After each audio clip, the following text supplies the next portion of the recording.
ಆಚಿ ಮಸಾಲ. ಎಂತ ಅಡಿಗೆಯ ರುಚಿಯಾಗೋ ರಹಸ್ಯವು 20 ರೂಪಾಯಿ. ವಿಷ್ಣುವರ್ಧನ್ ಸರ್ ಅಂತ ಬಂದಾಗ ಇವತ್ತಿಗೂ ಒಂದು ಪ್ರಶ್ನೆ, ಯಾಕಪ್ಪ ಈಗ ಒಂದು ಅದ್ಭುತ ನಟನ ಮೇಲೆ ಒಂದು ಇಷ್ಟು ಸಿಟ್ಟು ಅನ್ನೋ ಥರ ಅನಿಸ್ಬಿಡುತ್ತೆ. ಅವ್ರು ಯಾವುದೇ ವಿಚಾರ ಬಂದರೂ ಕೂಡ ಸಾಕಷ್ಟು ನೆಗೆಟಿವ್ ಪಾಸಿಟಿವ್ಗಳ ನಡುವೆ ಇರುತ್ತೆ.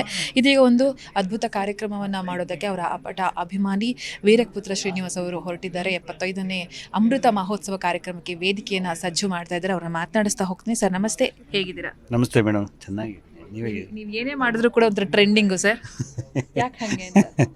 ಅಂದರೆ ಅದರಲ್ಲಿ ಸದುದ್ದೇಶ ಇರುತ್ತೆ ಮತ್ತು ಯಾರು ಮಾಡದೇ ಇರೋದಿರುತ್ತೆ. ಅದರಿಂದ ಅಷ್ಟೇ, ಒಂದೇ ವಾಕ್ಯದಲ್ಲಿ ಹೇಳೋದಾದ್ರೆ ಎರಡು ವಿಷಯ ಹೇಳಿದ್ದೀನಿ. ಸದುದ್ದೇಶ ಇರುತ್ತೆ ಮತ್ತು ಯಾರು ಮಾಡದೇ ಇರುತ್ತೆ. ಅದರಿಂದ ಅದು ಎಲ್ರಿಗೂ ಇಷ್ಟವಾಗುತ್ತೆ ಅಷ್ಟೇ. ಸರ್, ಇದೀಗ ಅಮೃತ ಮಹೋತ್ಸವಕ್ಕೆ ವೇದಿಕೆಯನ್ನು ಸಜ್ಜು ಮಾಡ್ತಾ ಇದ್ದೀರಾ.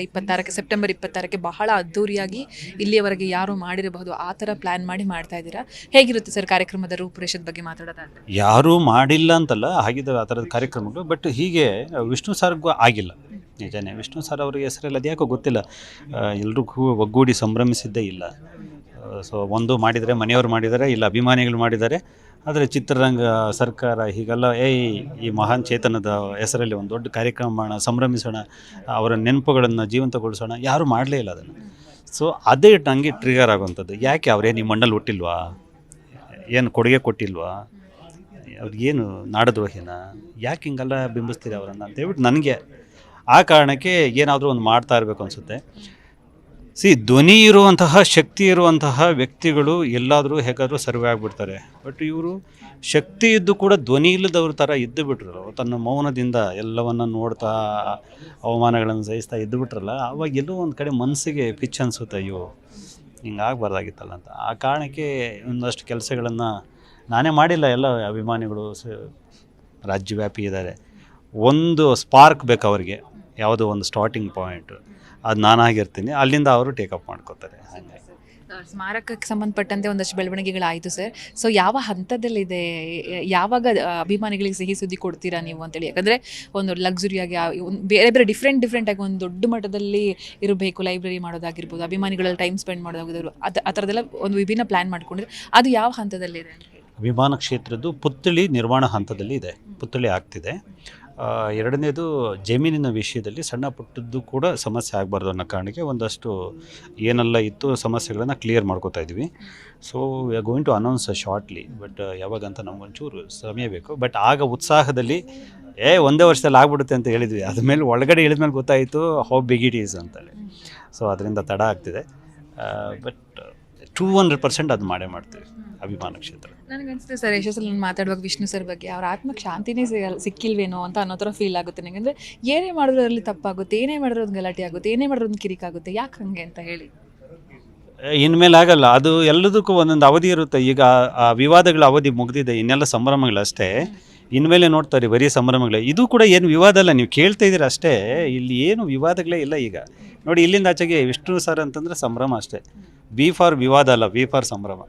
ಸರ್, ಈಗ ಲಾಸ್ಟ್ ಯಾವುದೋ ಸುದ್ದಿಗೋಷ್ಠಿಗೆ ಸೇರ್ಕೆ ಹೋದಾಗ ನಿಮ್ಮ ಬಗ್ಗೆ ಪ್ರಶ್ನೆ, ಯಾರ್ರೀ ಅವರು ಅನ್ನೋ ಥರನೇ ಪ್ರಶ್ನೆ ಮಾಡಿದ್ದಿದೆ ಅವ್ರ ಮನೆಯಲ್ಲಿ. ನಾವೆಲ್ಲ ಅದಕ್ಕೆ ಸಾಕ್ಷಿ ಆಗಿದ್ವಿ. ಸೊ ಇದು ನಿಮಗೆ ನೋವು ತಂದಿದೆಯಾ, ನಿಮ್ಮ ಗಮನಕ್ಕೆ ಬಂದಿದೆಯಾ? ಇಲ್ಲಪ್ಪ, ನಾನೇನು ಸಿದ್ದರಾಮಯ್ಯನ ಕುಮಾರಸ್ವಾಮಿನ ಎಲ್ರಿಗೂ ಗೊತ್ತಿಲ್ವೇನೋ, ಬಿಡಿ, ಪರವಾಗಿಲ್ಲ, ನೋ ಪ್ರಾಬ್ಲಮ್. ನನಗೆ ವಿಷ್ಣು ಸರ್ ಬಗ್ಗೆ ಗೊತ್ತಿದೆ, ಸಾಕಷ್ಟು. ನಾನು ಎಲ್ರಿಗೂ ಗೊತ್ತಾಗಬೇಕು ಅಂತೇನು ನನಗೇನು ಆಸೆ ಏನಿಲ್ಲ. 75ನೇ ವರ್ಷದ ಅಮೃತ ಮಹೋತ್ಸವ ಕಾರ್ಯಕ್ರಮದಲ್ಲಿ ಅವರ ಮನೆಯವರು ಇರ್ತಾರಾ, ಅವರು ಭಾಗವಹಿಸ್ತಾರ ಅನ್ನೋದೇ ಬಹುದೊಡ್ಡ ಪ್ರಶ್ನೆ. ಅವರು ಇರಬೇಕು ಅನ್ನೋದೇ ಎಲ್ಲರ ಆಸೆ, ನಮ್ಮನ್ನು ಸೇರಿ. ಏನು ಹೇಳ್ತೀರಿ? ನನಗೂ ಕೂಡ ಅದೇ ಆಸೆ. ನಾನು ಪ್ರಾಮಾಣಿಕ ಪ್ರಯತ್ನ ಮಾಡ್ತೀವಿ, ಮತ್ತು ನಿಮ್ಮ ಮೂಲಕಂತ ಅದನ್ನು ತಿಳಿಸ್ತೀವಿ ಕೂಡ. ಇದರಲ್ಲಿ ಸುಳ್ಳಾಡಲ್ಲ, ಪ್ರಾಮಾಣಿಕ ಪ್ರಯತ್ನ ಮಾಡ್ತೀವಿ. ಸೊ ಒಂದು ವೇಳೆ ಆಗದೇ ಇದ್ದಾಗ ಅದನ್ನು ನಿಮ್ಮ ಮುಂದೆನೇ ಹೇಳ್ಕೊಬಿಡ್ತೀವಿ. ಬಟ್ ಈ ಸರಿ ಬರೀ ಸಂಭ್ರಮ ಅಷ್ಟೇ ಇರಬೇಕು ಅಂತ ಅಂದ್ಕೊಂಡಿದ್ದೀನಿ. ಸರ್, ಒಂದು ಬಳಗ ನಿಮ್ಮನ್ನು ಹಣ ಮಾಡ್ತಾರೆ, ಇವರ ಹೆಸರನ್ನು ನಮ್ಮ ವಿಷ್ಣು ಸರ್ ಅವರ ಹೆಸರನ್ನು ಹೇಳ್ಕೊಂಡು ಹಣ ಮಾಡ್ತಾರೆ ಅನ್ನೋ ಒಂದು ಆರೋಪ ನಿಮ್ಮ ಕಿವಿಗೆ ಬಿದ್ದಿರುತ್ತೆ. ಅದು ನಿಮ್ಗೆ ಎಷ್ಟು ನೋವು ಕೊಟ್ಟಿದೆ ಅಂತ ಹೇಳಿ? ಅಯ್ಯೋ, ಇಲ್ಲವೇ ಇಲ್ಲ. ತುಂಬ ಜನ ಎಲ್ಲೇನೋ ಹೇಳಿದ್ದಾರೆ, ಬಟ್ ಇದನ್ನು ಯಾರು ಹೇಳಿಲ್ಲ. ಯಾಕಂದ್ರೆ ನಾನೊಬ್ಬ ಉದ್ಯಮಿ, ನಾನು ಟ್ಯಾಕ್ಸ್ ಪೇ ಮಾಡುವಷ್ಟು ಅವ್ರ ಲೈಫ್ ಟೈಮ್ ಅರ್ನಿಂಗ್ ಇಲ್ಲ. ಅವರೆಲ್ಲ ಮಾತಾಡೋದನ್ನೆಲ್ಲ ನೀವು ಕೇಳೋಂಗೆ. ನಾನೊಬ್ಬ ಉದ್ಯಮಿ, ನಾನು ಏನು ಮಾಡೋದು? ಯಾರು ಕೇಳಿ ಒಬ್ಬರ ಹತ್ರ ಹೇಳಿಸಿ ನೋಡೋಣ, ಚಾನ್ಸೇ ಇಲ್ಲ. ಆ ಥರದ್ದು ವಿಷಯನೇ ಯಾರು ಮಾತಾಡಿಲ್ಲ ಇದುವರೆಗೂ. ನೋ. ಯಾರು ಇರ್ತಾರೆ ಸರ್ ಕಾರ್ಯಕ್ರಮದಲ್ಲಿ? ಈಗ ನೋಡಿದ್ರಲ್ಲ, ಸುದೀಪ್ ಸರ್ ಅವರು ಬರ್ತೀನಿ ಅಂತ ಹೇಳಿದ್ದಾರೆ. ಸುಂದರರಾಜ್ ಸರ್ ಇದ್ದಾರೆ, ರಾಜೇಂದ್ರ ಸಿಂಗ್ ಬಾಬು ಸರ್ ಇದ್ದಾರೆ. ಅವರ ಹಾದಿಯಲ್ಲಿ ಈಗ ಶುರು ಆಗಿದೆ. ಇನ್ನೊಂದು 15 ದಿವಸದಲ್ಲಿ ನಾವೊಂದು ದೊಡ್ಡ ಪಟ್ಟಿನ ಕೊಡ್ತೀವಿ. ಒಂದು ಇಡೀ ಜನ್ಮ ವ್ಯಾಪಿ ನೆನಪಿಡುವಂಥ ಒಂದು ಕಾರ್ಯಕ್ರಮ ಸಿದ್ಧತೆ ಆಗ್ತಾಯಿದೆ. ನೀವುಗಳು ಅನುಭವಿಸುವ ರೋಮಾಂಚನದ ಅಂದಾಜು ನನಗಿದೆ. ದಯವಿಟ್ಟು ಸೆಪ್ಟೆಂಬರ್ 27ಕ್ಕೆ ಬಿಡು ಮಾಡಿಟ್ಕೊಂಡು ಬೆಂಗಳೂರು ಕಡೆಗೆ ಬನ್ನಿ. ನೀವು ಏನನ್ನೆಲ್ಲ ಅವತ್ತು ಕಾಣ್ತೀರಿ, ಏನನ್ನೆಲ್ಲ ಅನುಭವಿಸ್ತೀರಿ ಅನ್ನೋಂಥದ್ದನ್ನು ಈಗಲೇ ಹೇಳಲಿಕ್ಕೆ ಸಾಧ್ಯ ಇಲ್ಲ. ಆದರೆ ಕಂಡ ಮೇಲೆ ನೀವೆಂದೂ ಅದನ್ನು ಮರೆಯಲ್ಲ, ಅದಂತೂ ಸತ್ಯ. ಅಷ್ಟು ಚಂದದ ಒಂದು ಕಾರ್ಯಕ್ರಮ ಆಗ್ತಾಯಿದೆ. Please come.